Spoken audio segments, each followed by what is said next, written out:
guys, it's Melanie. Today I have an anti-haul to share with you.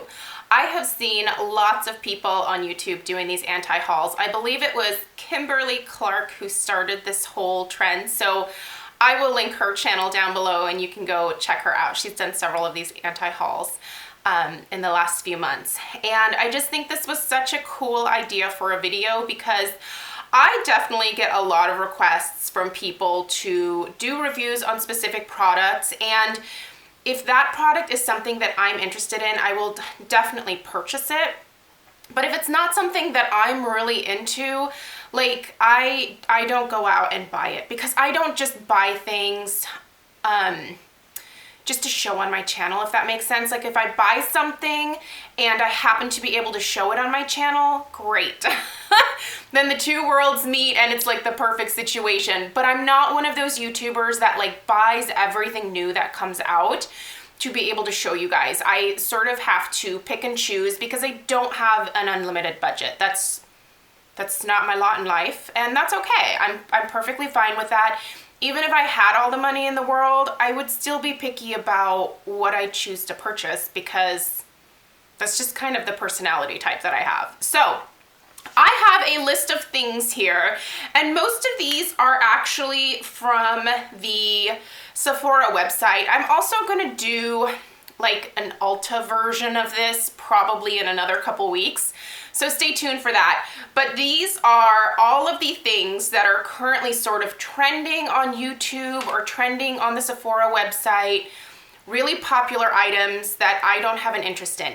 Now, I'm not buying any of these things because I think they are not buying any of these things because I think they're crap products. It's just there's some specific reasons for each one. So I will go ahead and let you guys know, and then I'll try to link everything down below. So if you guys are interested, you can go check out other people's reviews and maybe get a sense from them whether it's a good product for you or not. But the first one is the Hourglass Ambient Lighting Edit Palette. So this is the new Hourglass palette that came out for this year, and initially I was like, yes, I am getting this. When I first saw pictures of it, I was like, it's perfect. You know, I haven't gotten any of the ambient lighting products in about a year because I didn't really buy anything from last year's collection.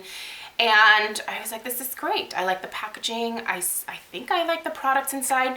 But once I actually saw it in person, I was like, no, I don't need more highlighters. I have the highlighters that I really love and use, and a lot of them, well, two of them specifically are from Hourglass, and I still have so much product left in those. There's no reason for me to buy additional highlighters. I don't like the bronzer. When I swatched it, it just looked a little bit too warm for my taste, and I'm not much into strobing, so the strobing powder just wasn't really my thing. I just wasn't into it. I thought the blush was really pretty, but I'm not gonna spend, you know, a small fortune on a palette just for a blush product, essentially. So I'm gonna pass on it. So that saved me a lot of money right there. Another highlighter that I'm sort of passing on is the Becca Rose Quartz Skin Perfector. It's really pretty, you guys, don't get me wrong. I have Opal and Moonstone from Becca, and those are the perfect tone for me. They are the perfect level of highlighting. I actually have to use a pretty light hand with those. But I don't like a pinky tone to my highlighters. I like more of a champagne-y or pearl-like glow to my highlighters. Pink, I don't think looks quite right on my skin, so I'm gonna pass on that one. The Natasha Denona Eyeshadow Palette. I realize when you break it down per shadow, it's not that big of a deal, but I think it's $230. That's a lot to shell out for one, I get it, big eyeshadow palette, but I just can't imagine personally being like, yes, I'm gonna buy a $230 eyeshadow palette. I think if I was still doing makeup, I would probably invest in something like that because it would be a great thing for a professional kit. It's not something that I need in this point in my life. I'm not doing that anymore. I have a huge eyeshadow collection.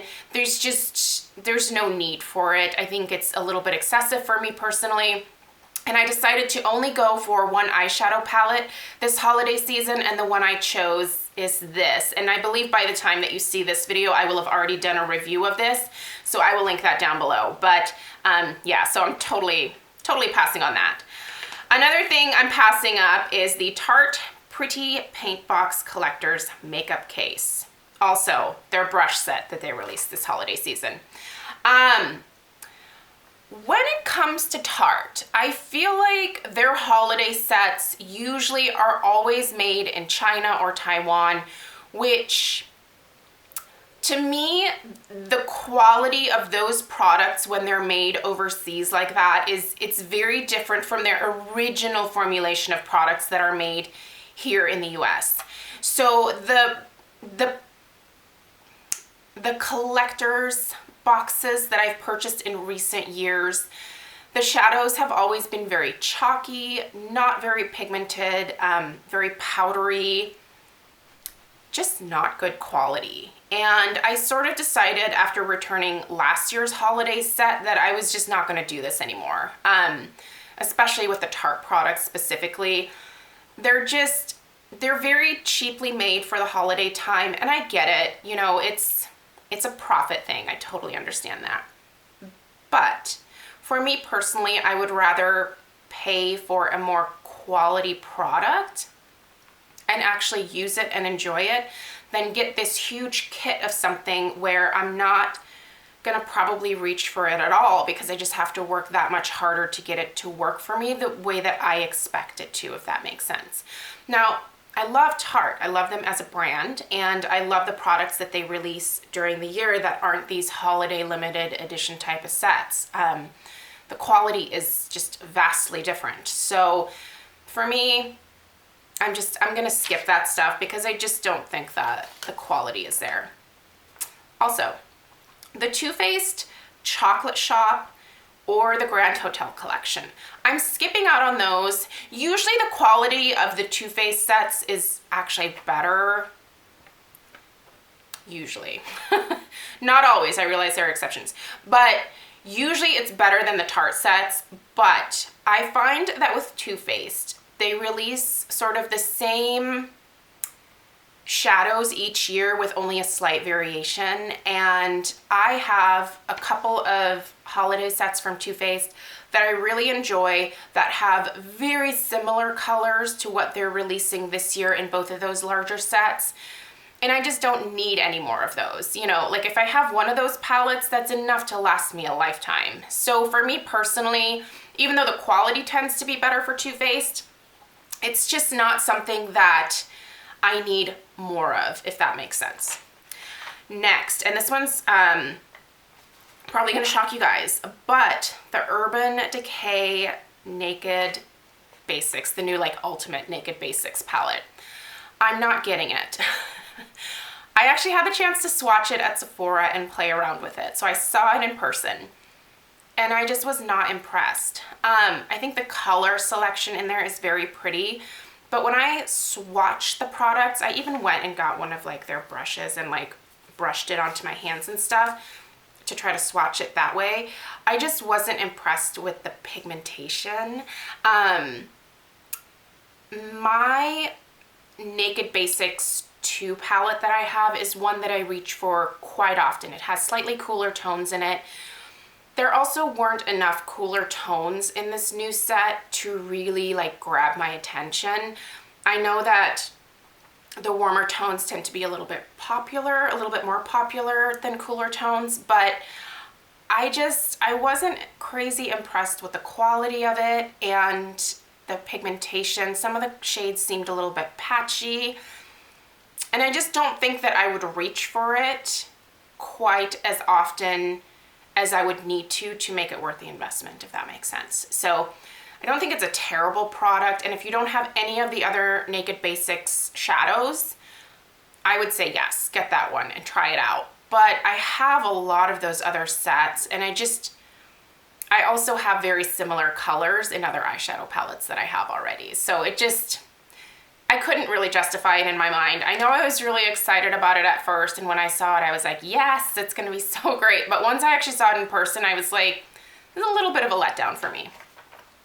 And then the last thing is the Urban Decay Lipstick Junkie palette. So this is a palette that Urban Decay has come out with full of their lip products, and they are in a little pot format in a, you know, in a palette essentially. And if I were, again, still doing makeup, I would totally grab something like that, because I used to depot all of my lipsticks and put them in little pill cases actually, and that worked out great. But I don't actually like using potted lip products like that, because usually you have to use a brush, and I don't like messing around with that, and I don't love sticking my fingers into my products, especially lip products, because it just gets messy and gooey, and it's not something that I really want to work with, if that makes sense. So those are my first anti-haul items that I wanted to share with you guys. So again, most of these are exclusive to Sephora, and a lot of them are new for the holidays. So I just wanted you guys to kind of know what not to expect reviews on.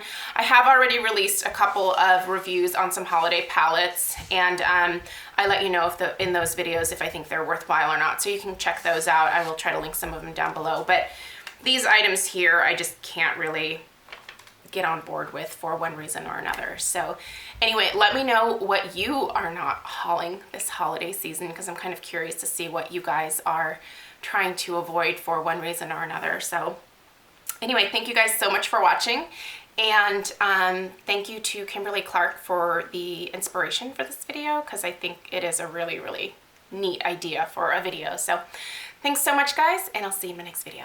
Take care. Bye-bye.